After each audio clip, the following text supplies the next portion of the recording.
Hey, this is Sam from the Select Characters Podcast. I've got Ryan, Chris, and Enrique with me. This week for our game club, we played Trials HD. That was a great pick. Ryan, why don't you tell us a little bit about it? All right. It's Trials Evolution Gold is what we played, but HD's from 2009.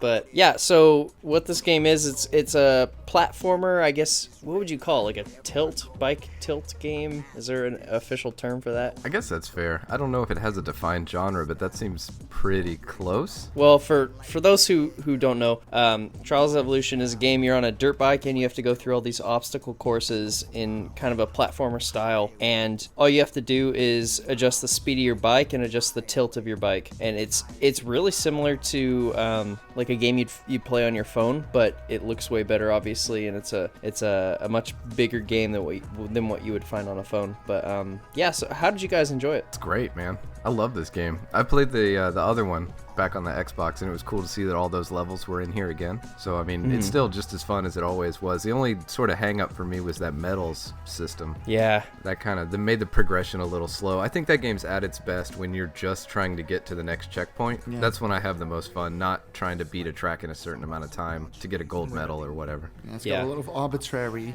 like, gates and stuff, which I didn't particularly like. You know what it kind of reminded me of? You guys play Geometry Wars, like the new, I guess, remake they made for PlayStation and Vita? I haven't. I've only played the old one. Well, they had the same thing where like they gated all the levels by, you had to reach a certain time limit or a certain point score, and like it made me put the game down. I hated it. And then as soon as you pick up Trials Gold and you're playing that, and you start seeing like, oh hey, psych, you need to get these medals before you can progress to the next one. It puts a damper on some of the fun you're having.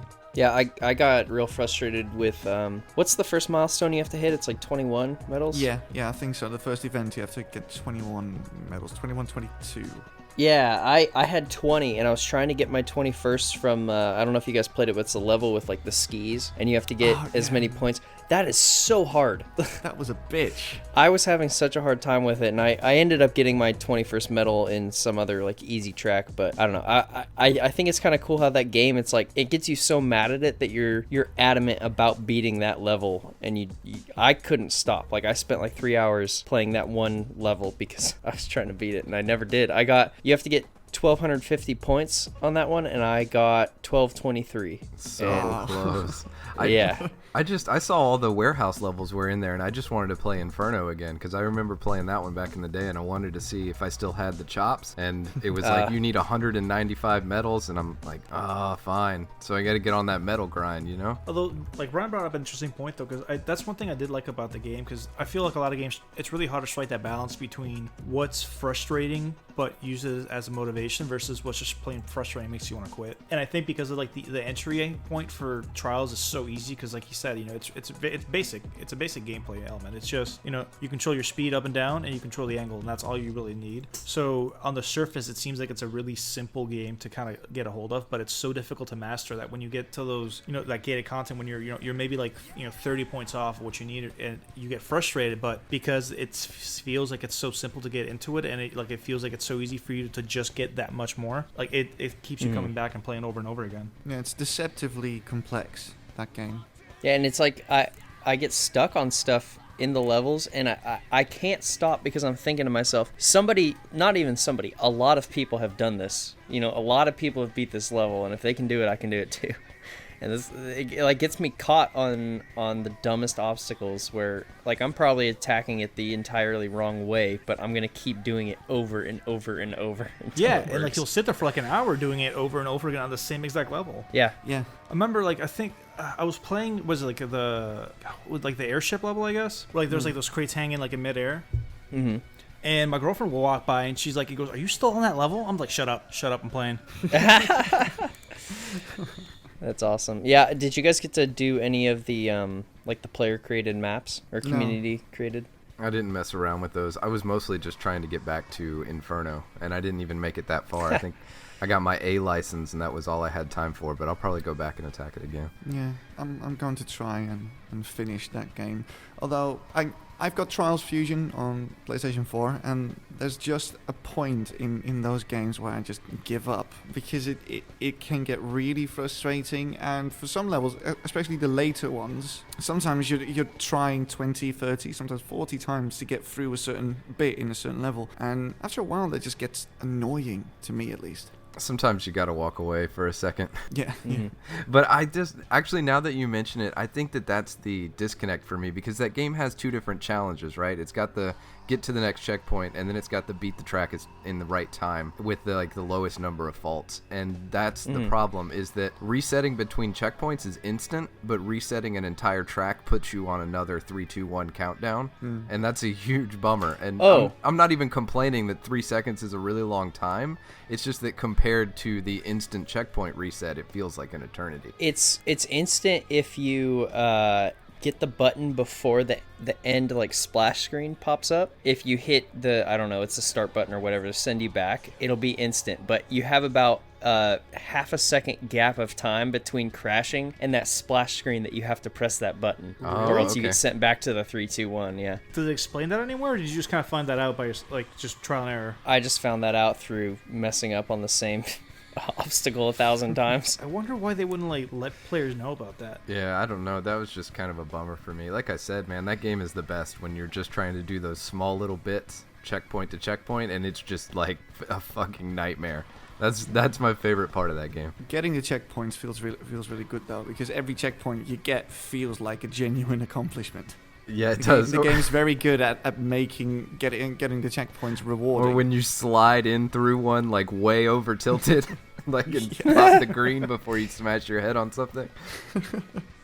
Technically counts. I didn't get a chance to do a lot of the community created maps, but like I said last week when I was bringing in the game, the channel MikeB on YouTube, he has an awesome series about just community created maps, and a lot of them are they're just so ridiculous, and I'm kind of sad I didn't get a chance to play them. I'm gonna try to play them and get them into the video for later this week, but there's some of them where it's like only the creator has passed that level, and they're just so ridiculously hard. I don't even know if I would have the motivation to get through those. Wait, is that something that creators must do? Finish the level themselves before they can share it? I hope so. That's a good bar to have to pass. Yeah. I know that they did that with Mario Maker, just to make sure that people weren't making just impossible levels for the sake of trolling people. Oh, that's cool. Awesome. That's awesome because I don't know. I feel like a lot of the tracks, I know a lot of the tracks in Trials Evolution can't be completed on certain bikes. Right. Mm-hmm. Which I don't even know. I'll have to check if you have to complete it or not. Can we talk about how awesome some of the environment design was on those tracks? Fantastic. Lots of explosions. It was all just huge, bombastic, awesome environment stuff. I thought that was really cool. There's one in there that's Giga Track, and it took me 12 minutes to beat that track. It just kept going on and on forever. Mm-hmm. And I guess that's also a little bit frustrating because sometimes you go around a bend or something and there's 3 ramps and you don't know which one that you're about to run up to. Yeah. Oh my gosh, yes. You just got to kind of hope for the best. Yeah, or just do it a few times, I guess. And that's kind of a bummer. I don't know.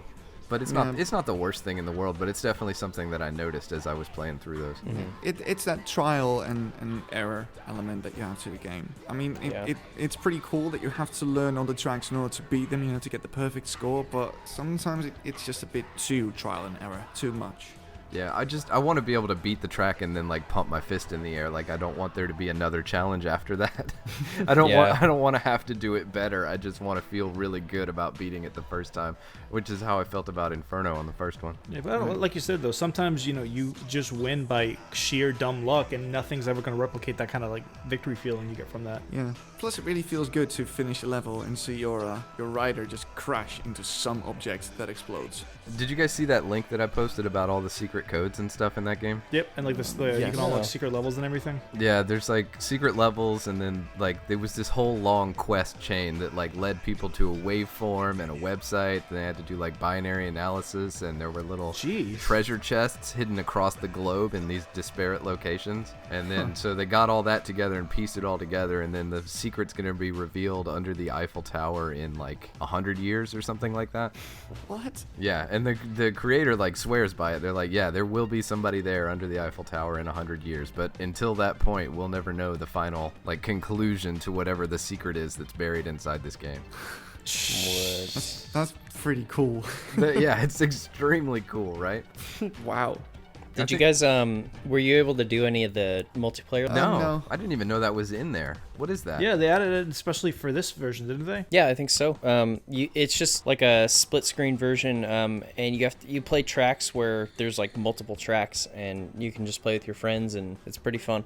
So you're racing against each other? Yeah. I need to try that sometime then. That sounds pretty cool. Overall, though, man, the game's great. I mean, it controls really tight, and it's really fantastic. Yeah. And it's one of those games where bite-sized little segments sort of add up to hours. Yeah, Yeah. I love that I can just pop in and play it for a few minutes if I want to, but if I also want to play it for hours on end, I can easily get lost in it. No, I can't do that. I pick it up every now and then, and I'll have fun for about 20 minutes, and then I go do something else. It's great that it's just drop in, drop out, basically.